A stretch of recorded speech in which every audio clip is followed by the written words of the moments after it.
عبد الوہاب نے بیان کیا، انہوں نے کہا ہم سے حماد بن زید نے بیان کیا، ان سے ایوب سختیانی نے،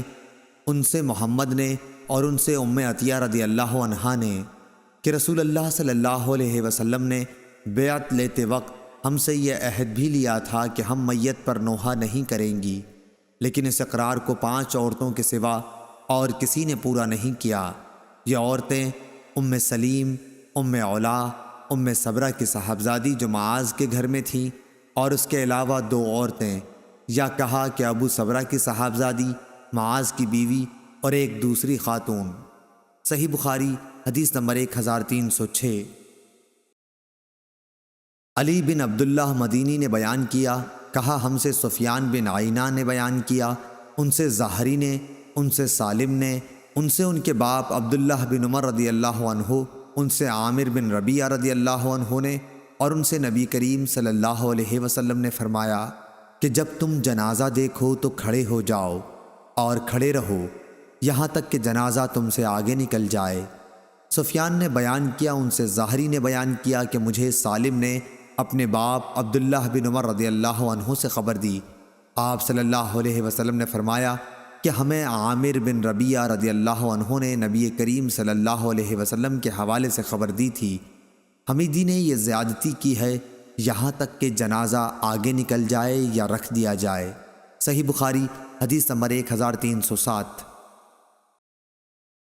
لیث بن سعد نے بیان کیا، انہوں نے کہا کہ ہم سے نافع نے اور ان سے عبداللہ بن عمر رضی اللہ عنہ نے عامر بن ربیعہ رضی اللہ عنہ کے حوالے سے کہ نبی کریم صلی اللہ علیہ وسلم نے فرمایا کہ جب تم میں سے کوئی جنازہ دیکھے تو اگر اس کے ساتھ نہیں چل رہا ہے تو کھڑا ہی ہو جائے تاکہ جنازہ آگے نکل جائے، یا آگے جانے کے بجائے خود جنازہ رکھ دیا جائے۔ صحیح بخاری حدیث نمبر 1308۔ احمد بن یونس نے بیان کیا، ان سے ابن ابی ذئب نے، ان سے سعید مقبری نے اور ان سے ان کے والد نے کہ ہم ایک جنازے میں شریک تھے کہ ابو ہریرہ رضی اللہ عنہ نے مروان کا ہاتھ پکڑا اور یہ دونوں صاحب جنازہ رکھے جانے سے پہلے بیٹھ گئے۔ اتنے میں ابو سعید رضی اللہ عنہ تشریف لائے اور مروان کا ہاتھ پکڑ کر فرمایا کہ اٹھو، خدا کی قسم یہ ابو ہریرہ رضی اللہ عنہ جانتے ہیں کہ نبی کریم صلی اللہ علیہ وسلم نے ہمیں اس سے منع فرمایا ہے۔ ابو ہریرہ رضی اللہ عنہ بولے کہ ابو سعید رضی اللہ عنہ نے سچ کہا ہے۔ صحیح بخاری حدیث نمبر 1309۔ ہشام دستوائی نے بیان کیا، ان سے یحییٰ بن ابی کثیر نے، ان سے ابو سلمہ اور ان سے ابو سعید خدری رضی اللہ عنہ نے کہ نبی کریم صلی اللہ علیہ وسلم نے فرمایا کہ جب تم لوگ جنازہ دیکھو تو کھڑے ہو جاؤ، اور جو شخص جنازے کے ساتھ چل رہا ہو وہ اس وقت تک نہ بیٹھے جب تک جنازہ رکھ نہ دیا جائے۔ صحیح بخاری حدیث نمبر 1310۔ کہ ہمارے سامنے سے ایک جنازہ گزرا تو نبی کریم صلی اللہ علیہ وسلم کھڑے ہوئے اور ہم بھی کھڑے ہو گئے، پھر ہم نے کہا کہ یا رسول اللہ صلی اللہ علیہ وسلم یہ تو یہودی کا جنازہ تھا۔ آپ نے فرمایا کہ جب تم لوگ جنازہ دیکھو تو کھڑے ہو جایا کرو۔ صحیح بخاری حدیث نمبر 1311۔ عمرو بن مرہ نے بیان کیا کہ میں نے عبد الرحمن بن ابی لیلہ سے سنا، انہوں نے کہا کہ سہل بن حنیف اور قیس بن سعد رضی اللہ عنہ قادسیہ میں کسی جگہ بیٹھے ہوئے تھے،